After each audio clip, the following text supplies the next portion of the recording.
তারি এডুকেয়ার্সে সকল শিক্ষার্থীদের স্বাগতম জানাই। আজকের আমরা আলোচনা করব পৃথিবীর অন্দরমহল ক্লাস 8 জিওগ্রাফির প্রথম ক্লাসে কিছু প্রশ্ন নিয়ে আলোচনা করেছিলাম। এই পৃথিবীর অন্দরমহল থেকে যত রকমের প্রশ্ন আসতে পারে প্রথম পর্যায়ক্রমিক পরীক্ষায় তোমাদের জন্য খুব উপকার হবে।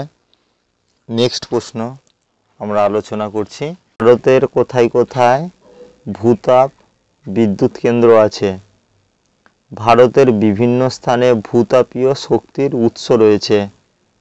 ভারতের প্রধান ভূতাপ কেন্দ্রগুলি হল হিমাচল প্রদেশের পার্বতী উপত্যকা মানিকরণ, গুজরাটের পাতন, ছত্তিশগড়ের মুন্ডা তাতাপানি, লাদাখের পুগা উপত্যকা, মেঘালয়ের গারো পাহাড়, অন্ধ্রপ্রদেশের পশ্চিম গোদাবরী অঞ্চল।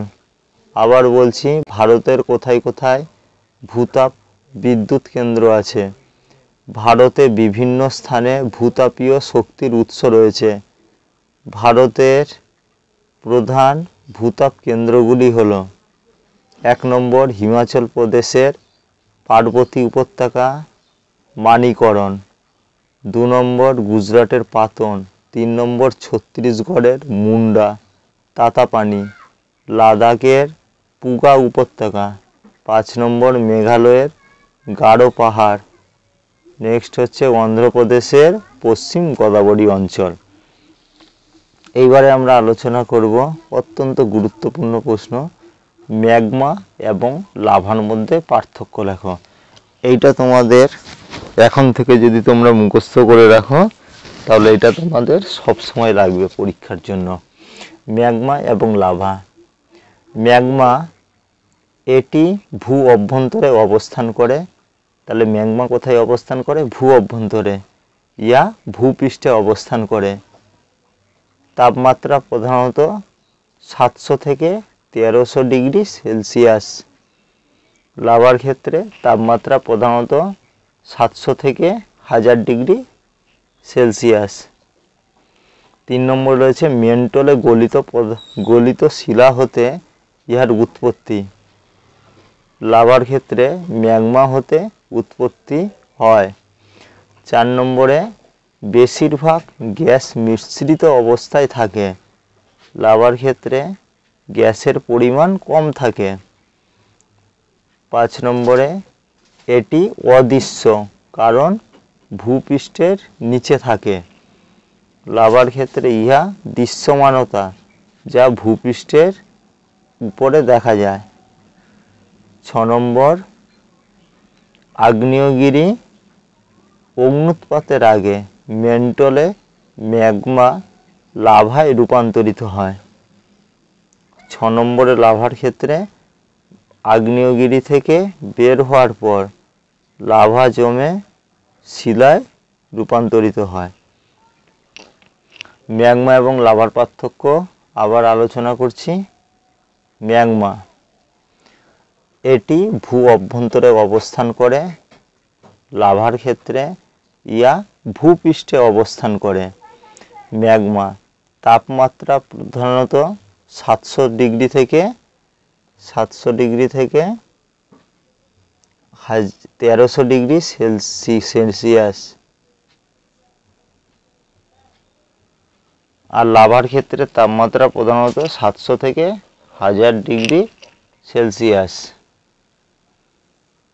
ম্যাগমার ক্ষেত্রে মেন্টলে গলিত শিলা হতে ইহার উৎপত্তি। লাভার ক্ষেত্রে ম্যাগমা হতে উৎপত্তি হয়। বেশিরভাগ গ্যাস মিশ্রিত অবস্থায় থাকে। লাভার ক্ষেত্রে হচ্ছে গ্যাসের পরিমাণ কম থাকে। ম্যাগমা এটি অদৃশ্য কারণ ভূপৃষ্ঠের নিচে থাকে। আর লাভার ক্ষেত্রে ইহা দৃশ্যমানতা যা ভূপৃষ্ঠের উপরে দেখা যায়। নেক্সট পয়েন্ট হচ্ছে আগ্নেয়গিরি অগ্ন্যুৎপাতের আগে মেন্টলের ম্যাগমা লাভায় রূপান্তরিত হয়। লাভার ক্ষেত্রে আগ্নেয়গিরি থেকে বের হওয়ার পর লাভা জমে কঠিন শিলায় রূপান্তরিত হয়।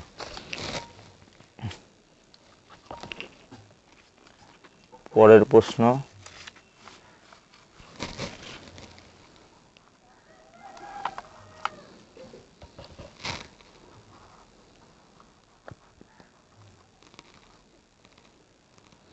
তাপের সাথে পদার্থের আয়তনের সম্পর্ক লেখো।